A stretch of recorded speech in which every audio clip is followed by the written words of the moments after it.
ഇന്ന് നമുക്കൊരു വെണ്ടക്കപ്പൊടി ഉണ്ടാക്കിയാലോ? വെണ്ടക്ക കൊണ്ട് എന്തുണ്ടാക്കും ഇങ്ങനെ ആലോചിച്ചിരിക്കുമ്പോഴാണ് വെണ്ടക്കപ്പൊടി ഉണ്ടാക്കി നോക്കാൻ വിചാരിച്ച്. അതിനാവശ്യമായിട്ടുള്ള നല്ല വെളിച്ചെണ്ണ എടുക്കുക. അതിലോട്ട് നമുക്ക് കുനുകുനാ അരിഞ്ഞ് വെച്ച വെണ്ടക്ക ആഡ് ചെയ്യാം. വെണ്ടക്ക എന്നിട്ട് നന്നായിട്ടൊന്ന് വഴറ്റിയെടുക്കുക. എത്രത്തോളം വഴറ്റി വരുന്നോ അത്രത്തോളം നല്ല സ്വാദുണ്ടാവും. പക്ഷേ എനിക്കത്ര ക്ഷമയില്ലാത്തതുകൊണ്ട് ഈ ഒരു പരിവെത്തിയപ്പോഴേക്കും ഞാനതെടുത്ത് മാറ്റി. നിങ്ങൾക്ക് ക്ഷമയുണ്ടെങ്കിൽ കുറച്ചുകൂടെ അതൊന്ന് വഴറ്റിയെടുക്കുക. ഓക്കെ, നമുക്കത് വേറെ പ്ലേറ്റിലോട്ട് മാറ്റാം. അടുത്തതായി ഈ ചട്ടിയിലോട്ട് തന്നെ എണ്ണ ഒഴിക്കുക. ചട്ടി ആരും നോക്കണ്ട, ചട്ടി എന്തോ ആയിട്ടുണ്ട്. ഈ വെണ്ടക്കയുടെ പശയും കൊണ്ടാണ്. ഇനി അതിലേക്ക് എന്ത് ചെയ്യുക, കുറച്ച് കടുകിടാം. സോറി ഗൈസ്, ഗ്യാസ് കുറച്ച് വെച്ചതുകൊണ്ട് കടുകിനൊരു ഉഷാറില്ല പൊട്ടാൻ. ഇതേ ഇപ്പം നന്നായിട്ട് പൊട്ടിയിട്ടുണ്ട്. ഇനി അതിലേക്ക് ഉലുവ, അതുപോലെ നമ്മൾ വലുതായി അരിഞ്ഞ് വെച്ച വെളുത്തുള്ളി, ചെറിയുള്ളി ഇതും കൂടെ അതിലേക്ക് ആഡ് ചെയ്യാം. എന്നിട്ട് നന്നായിട്ടൊന്ന് പച്ചമണം മാറുന്നത് വരെ ഒന്ന് വഴറ്റി കൊടുക്കുക. ശേഷം അതിലേക്ക് ആവശ്യമായ തക്കാളി, ഞാനിവിടെ ഒരു ഒന്നര തക്കാളി എടുത്തിട്ടുണ്ട്, ചെറിയ തക്കാളിയാണ്.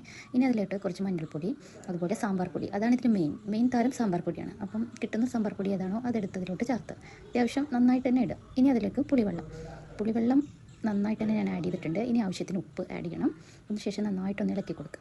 ചെറിയൊരു തള വരുമ്പോൾ അതിലോട്ട് എന്ത് ചെയ്യുക, നമ്മുടെ വെണ്ടയ്ക്ക ഇടുക. എന്നിട്ട് നന്നായിട്ട് ഇളക്കി വെച്ച് അടച്ചു വെച്ച് വേവിക്കുക. ഇപ്പോൾ നമ്മുടെ വെണ്ടക്കപ്പുളി റെഡി. നിങ്ങളൊന്ന് ട്രൈ ചെയ്ത് നോക്കണേ.